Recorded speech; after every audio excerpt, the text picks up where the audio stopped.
આજે 50 વર્ષ થાય અને એનો આટલો સેવક સમુદાય અને ખાસ કરીને એની શિષ્ય પરંપરા મારે વંદન કરવા આ સાધુઓ બેઠા એને આ મહંતો બેઠા એને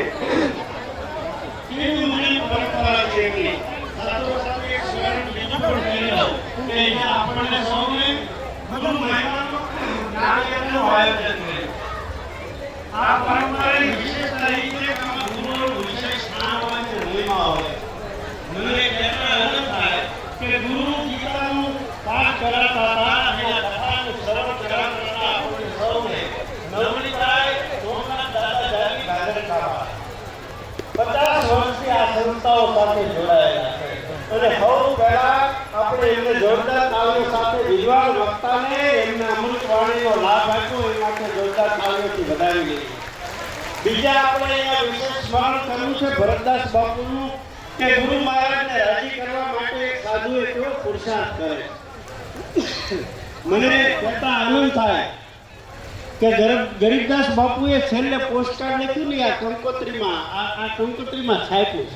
અને છાપ્યું છે ને એમાં એને છેલ્લે કોને યાદ કર્યા ખબર સેવકોને યાદ કર્યા અને સેવકોને શાનમાં સમજાવવાની વાત કરી એ જે હાનમાં સમજાવવાની ગુરુનો મહિમા છે ને એ ગરીબદાસ બાપુની આ 50મી સુવર્ણ જયંતિ વખતે આ તમારી વિશેષ ઉપસ્થિતિને કારણે છે એટલા માટે કે ગુરુએ શું હાન આપી છે શું સમજણ આપી છે એનું દર્શન આપણને સૌને થઈ રહ્યું છે ત્યારે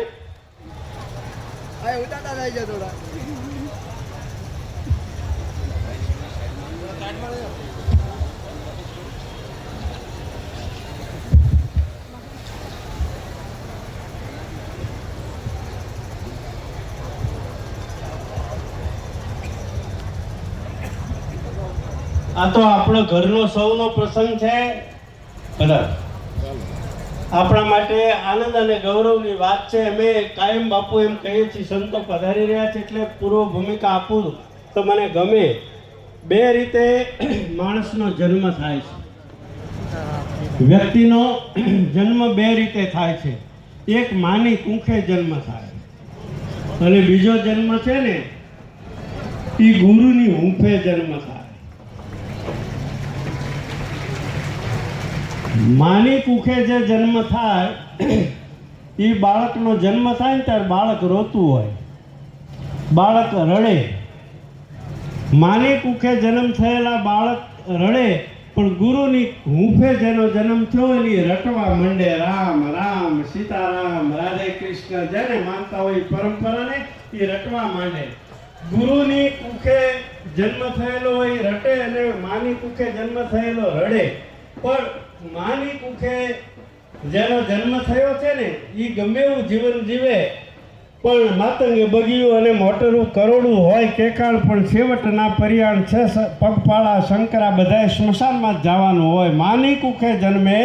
આ દેશનો ઋષિ કહે છે કે જાતસ્ય હિ ધ્રુવો મૃત્યુ જન્મે એનું મરણ થાય પણ એ સ્મશાનમાં જાય પણ ગુરુની હૂંફે જેનો જન્મ થયો હોય ને એને સ્મશાને નહીં પણ આત્મા છે ને પરમાત્મા સુધીની યાત્રા કરે એ ફરક છે ગુરુ અને મામા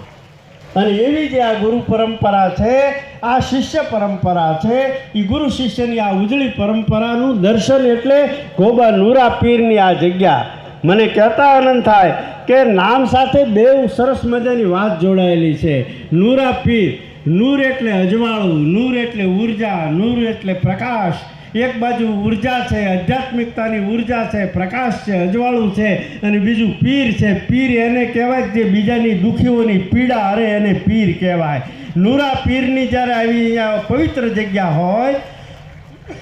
આપણે એના સેવકો હોય ત્યારે આજે આનંદનો અવસર છે ધર્મસભાના મંગલ પ્રારંભે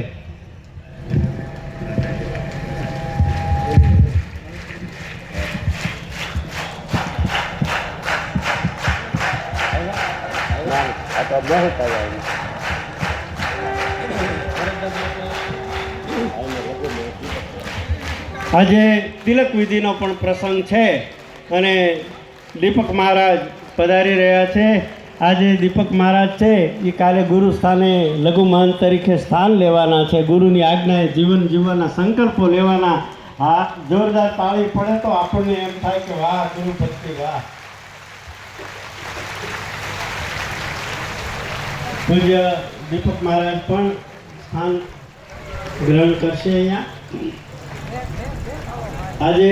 ગુરુ મહારાજની કૃપાએ રૂડો